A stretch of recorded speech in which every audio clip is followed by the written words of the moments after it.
Rayman é uma das franquias da Ubisoft de maior sucesso que está meio morta nos dias atuais, né? Um dos seus primeiros jogos foi lançado em 1995 para o PS1 e relançado para os consoles, e alguns dias atrás relançado para o PC com fases novas e com um protótipo do Super Nintendo. Isso eles estão, claro, comemorando os 30 anos de existência do Rayman. E, bem, essa franquia fazia muito sucesso tão tempo atrás. Até que em 2006 lançaram uma bomba chamada Rayman Raving Rabbids, a.k.a. o jogo que deu início ao fim do personagem do Rayman que a gente conhecia naquele tempo e ao início do Império dos Rabbids, o novo mascote da Ubisoft até hoje. E antes que eu me esqueci de uma coisa, muito feliz aniversário, Rayman. Um feliz aniversário muito atrasado.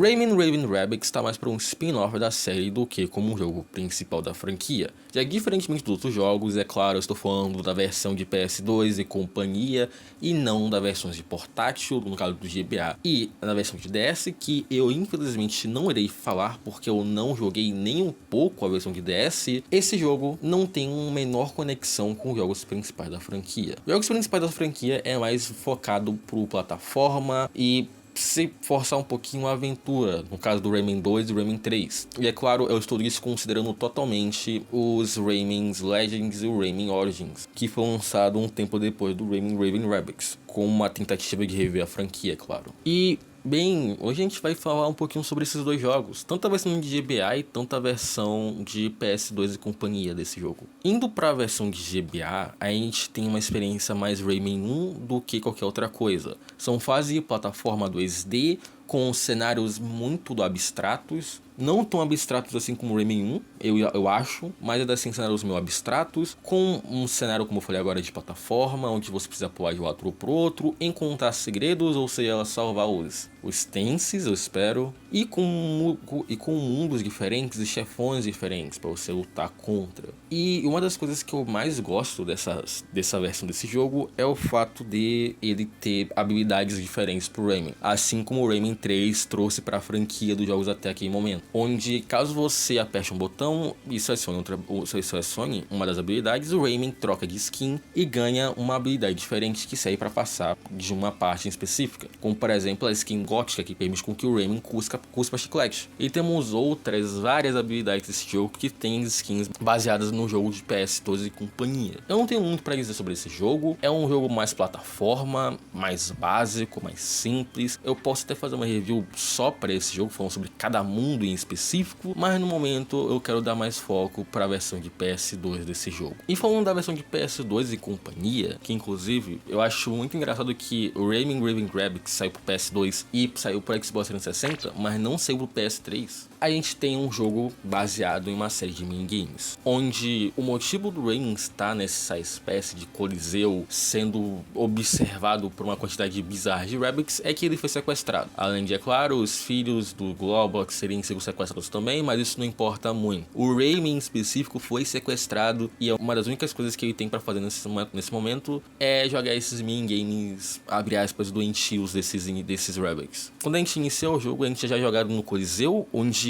a gente tem 4 portas abertas e uma grande porta fechada, e em cada porta a gente tem um minigame diferente, onde sempre em todo mundo a gente vai ter mais ou menos isso aqui. A gente vai ter uma porta que é uma parte de dança e uma porta que é uma parte de rail shooter, mas a gente já vai chegar nessa parte. E falando do modo história, esse é um modo onde a gente desbloqueia skins novas pro Rayman, que pode usar tanto no Coliseu e tanto no Score Mode, e músicas novas. E é claro, é nesse modo que a gente desbloqueia também os minigames para serem jogados no Score Mode. Score Mode esse que foi feito para você jogar com amigos ou sozinho, no meu caso, né, porque eu não tenho mais ninguém, mas vai ser jogado com você e mais uma, duas ou três outras pessoas que possam jogar com você, jogando contra si próprio para ver quem que faz mais pontos, ou sendo cooperativo para tentar fazer uma quantidade de pontos muito grande com os dois imbecis jogando junto. Aí vai de cada um. E a gente também tem um outro modo diferente, que é o modo família, que é o modo onde você e mais outra pessoa jogam juntos, especificadamente juntos em um único personagem, pra tentar tirar uma quantidade de pontos decente. Ou seja, um vai ficar controlando uma coisa enquanto o outro vai controlar a outra. E eu sei que eu enrolei muito pra falar sobre isso, então vamos falar sobre os minigames. Esse jogo tem um total de 75 mini-jogos, sendo 31 deles únicos e o resto sendo uma releitura desses outros 31. Como, por exemplo, a gente tem o minigame de esmagar coelho com a pá e a gente tem o minigame 2 de esmagar coelho com a pá, que são os coelhos muito mais rápidos surgindo de uma forma desesperada. A gente tem um minigame de fazer os coelhos cantarem e a gente tem um minigame de fazer os coelhos cantarem 2, que em vez de ser só 4 coelhos, a gente tem o grandãozinho ali pra fazer cantar também. E não me leve a mal, eu gosto muito desses minigames, eu acho esses minigames muito foda, eles são muito divertidos. Temos uns que você, tem um que você precisa lançar uma vaca pro ar. Como me diz isso aqui é divertido pra caralho. E na minha opinião, né, os minigames mais divertidos é o minigame onde você precisa chutar uma bola pro gol e o minigame que você precisa levar um presente de grego pra um rabbit. E esse aí é muito bom, é um dos primeiros minigames que você joga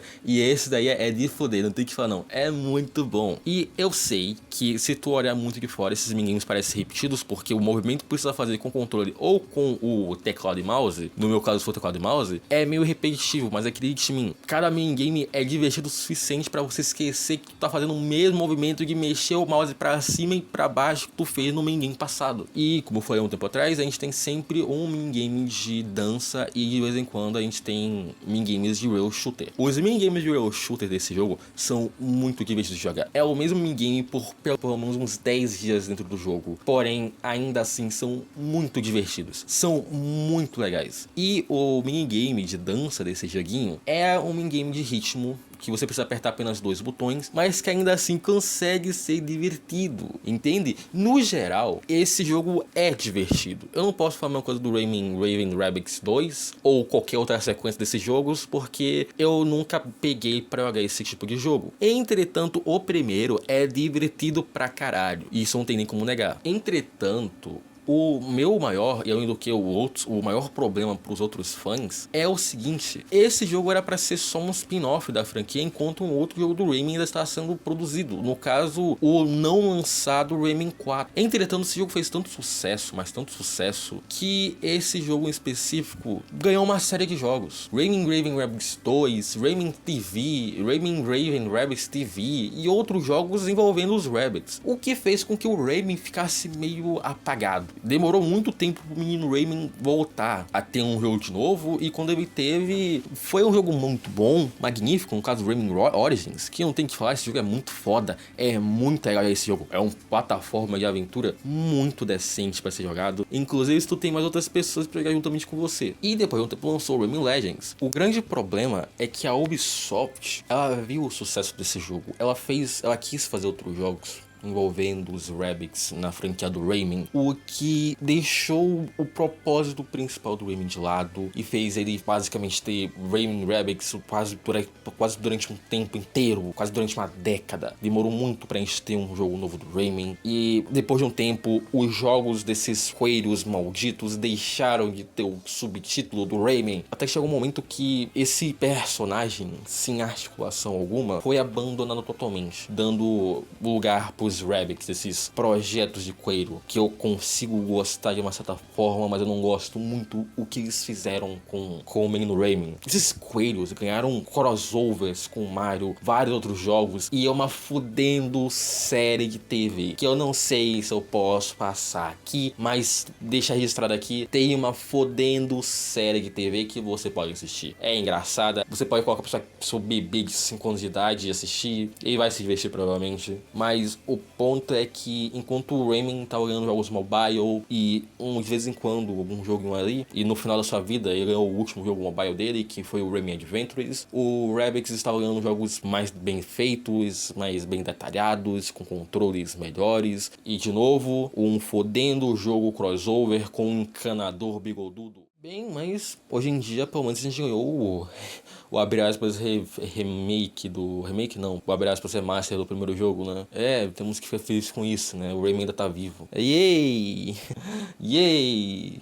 É, no final das contas, esse personagem está realmente morto, né? Deveras morto.